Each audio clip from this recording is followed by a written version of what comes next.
I walked into my American office on Monday morning, and my Australian coworker Matt stood up in the middle of our team meeting and said something that made everyone freeze. He said, "You people don't actually like each other. You're all performing friendship, and it's exhausting to watch." The room went silent. Our manager asked him to explain. Matt said, "You call each other buddy and ask how people are doing, but nobody actually waits for an answer. You say let's grab coffee sometime, but never do. You smile constantly but talk behind each other's backs. It's fake, and I can't do it anymore." Half the office looked offended. The other half looked uncomfortable because they knew he was right. That moment changed everything about how we saw ourselves and each other. My name is Rachel, and I've worked at a marketing firm in Chicago for 6 years. Our office culture was always described as friendly, collaborative, and positive. We had pizza Fridays, birthday celebrations, team-building events, and a Slack channel dedicated to sharing memes. Everyone seemed happy. Then Matt transferred from our Sydney office, and within 3 months, he dismantled the illusion we'd all been living under. He showed us that what we thought was friendship was actually just professional performance art. Matt's first day was typical American office onboarding. Everyone introduced themselves enthusiastically. People said things like, "I'm so excited to work with you," and "We should grab lunch soon," and "Let me know if you need anything." Matt smiled politely and thanked everyone. Later, he told me he knew immediately that none of those offers were genuine. He said Australians can smell fake friendliness from a mile away because they value brutal honesty over polite performance. Within the first week, Matt started noticing patterns that made him uncomfortable. He watched people greet each other warmly in the morning, then complain about those same people in private Slack messages. He saw coworkers say someone's presentation was amazing to their face, then criticize it harshly in the break room. He noticed people constantly asking, "How are you?" but cutting off the answer to talk about themselves. He said it felt like working in a theater where everyone was playing the role of friendly coworker, but nobody was actually friends. Matt tried to adapt at first. He smiled more than usual. He said positive things about work he thought was mediocre. He accepted lunch invitations that never materialized into actual plans. But after a month, he told me he felt like he was losing his mind. He said, "In Australia, if we don't like someone, we just don't talk to them. If we like someone, we roast them mercilessly." But you Americans are nice to everyone equally, so I can't tell who actually likes who or who's just performing politeness. The breaking point came during a team meeting where we were discussing a failed marketing campaign. Our manager asked for honest feedback. Everyone gave gentle, diplomatic responses like, "I think there's room for improvement," and "Maybe we could explore other directions." Matt listened for 10 minutes, then said, "Can I give actual honest feedback? The campaign was terrible. The concept was boring. The execution was lazy. And everyone in this room knew it was bad before we launched. But nobody said anything because you're all too afraid of being honest." The room went silent. Our manager looked stunned. Matt continued, "This is the problem with American office culture. You mistake politeness for kindness and niceness for friendship. You'd rather let a bad project fail than hurt someone's feelings by being honest. In Australia, we tell each other when something sucks because we respect each other enough to be real. You people smile and nod, then let your coworkers walk off a cliff." Nobody knew how to respond. Some people looked angry. Others looked like they'd been slapped with an uncomfortable truth. After that meeting, opinions about Matt split sharply. Half the office thought he was rude, abrasive, and culturally insensitive. The other half, including me, started wondering if he was right. I began paying attention to my own behavior and noticed disturbing patterns. I'd told 3 different coworkers we should get coffee and never followed up. I'd complimented work I privately thought was mediocre. I'd asked people how they were doing while checking my phone and not listening to their answers. I was performing friendship without actually being a friend. Matt and I started having lunch together regularly. He was refreshingly honest in a way that felt uncomfortable at first. When I asked how his weekend was, he actually told me. Not a polite, "It was good," but real details about what he did and how he felt. When I showed him work I was proud of, he'd point out flaws and suggest improvements instead of just saying, "Looks great." It felt harsh initially, but then I realized it was respectful. He cared enough to help me improve instead of just making me feel good temporarily. One day, I asked Matt to explain the difference between Australian and American office culture. He said, "Australians are mean to people we like and polite to people we don't. Americans are nice to everyone, so your niceness means nothing. When an Australian insults you, it means they're comfortable with you. When an American compliments you, it could mean anything or nothing. He explained that Australian workplace relationships are built on brutal honesty and mutual roasting. If your coworkers don't make fun of you, it means they don't know you well enough or don't like you enough to bother. I tested his theory by observing our office dynamics more carefully. I noticed that my coworker Jessica, who everyone claimed to love, was constantly being talked about negatively behind her back. People smiled at her and said her ideas were great, then rolled their eyes the moment she left the room. Matt was right. Our niceness was meaningless because we were nice to everyone equally, regardless of how we actually felt. We'd created an office culture where surface-level positivity replaced genuine connection. The tension in the office escalated when Matt started refusing to participate in performative friendship rituals. When someone asked, "How are you?" in passing, he'd either give a real answer or say, "You don't actually want to know."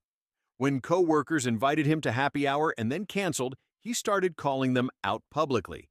He'd say things like, "This is the third time you've canceled. Just stop inviting me if you don't actually want to hang out." People found him confrontational and difficult.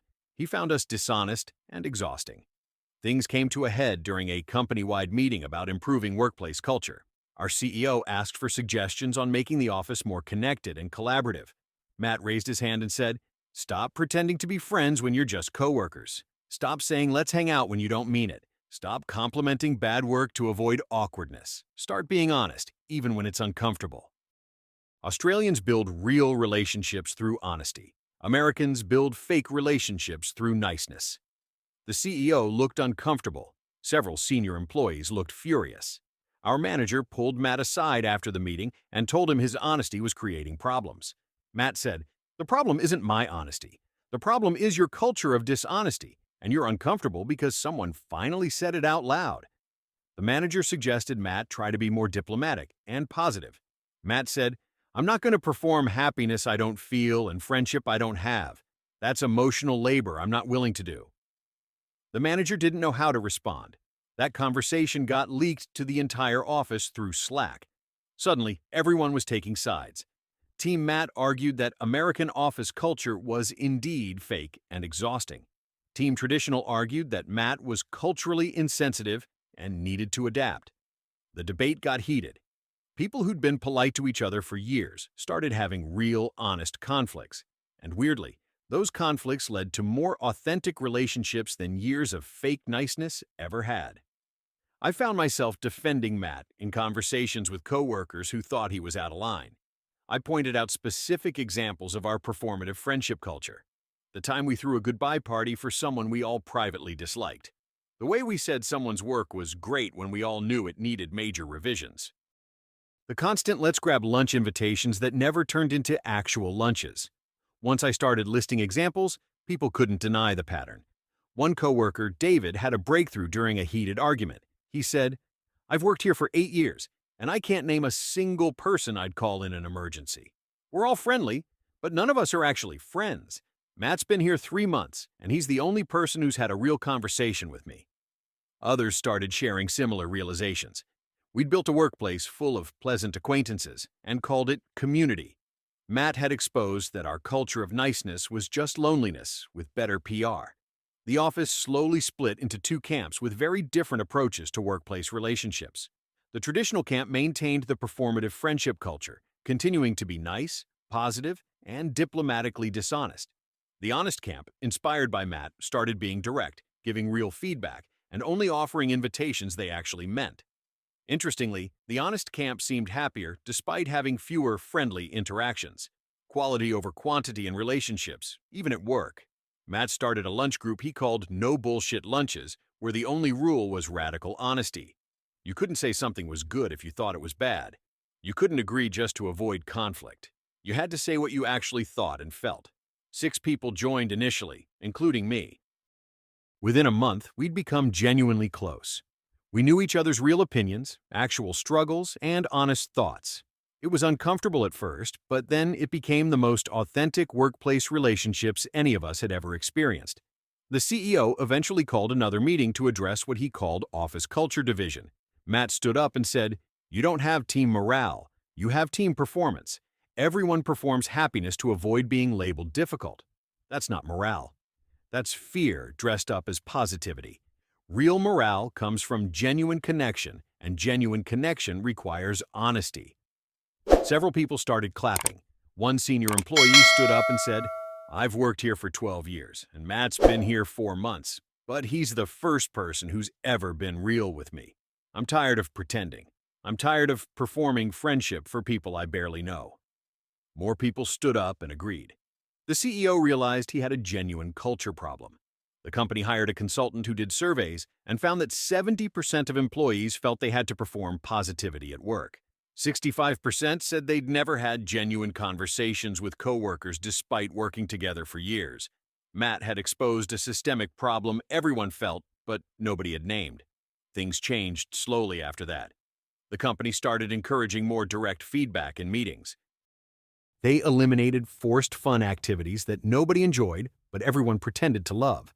They stopped punishing honesty and started rewarding authentic communication. It was messy at first. People had conflicts. Feelings got hurt.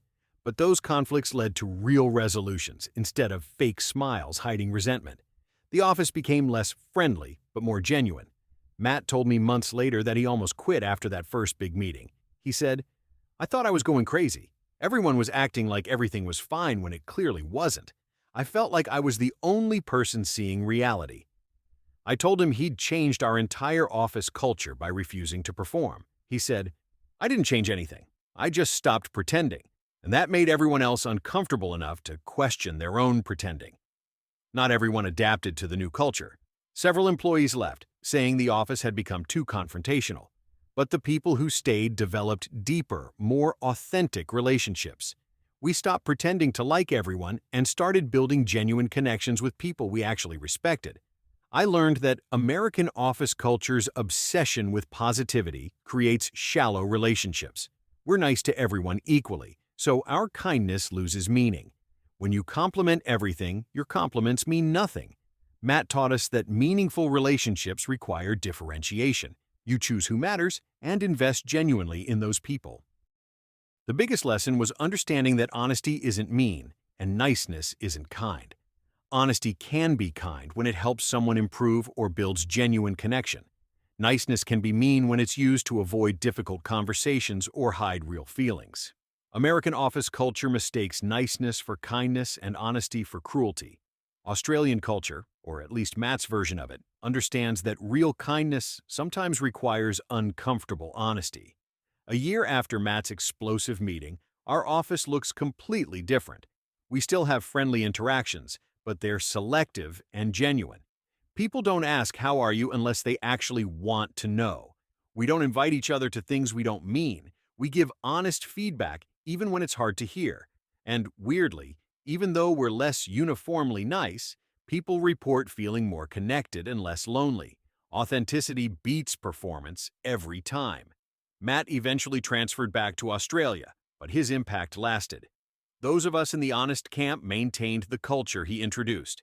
We still have no bullshit lunches. We still give direct feedback. We still refuse to perform friendship we don't feel. Some new employees find it jarring at first, expecting typical American office niceness.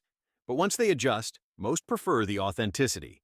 Turns out people would rather have a few genuine connections than hundreds of fake friendly coworkers. Looking back, Matt didn't expose American office culture as performative friendship to be cruel. He did it because he was drowning in fakeness and couldn't breathe. He needed authenticity to survive, and by demanding it, he gave the rest of us permission to stop performing too. Sometimes it takes an outsider to name the thing everyone feels but nobody says. Matt was that outsider, and he changed us forever.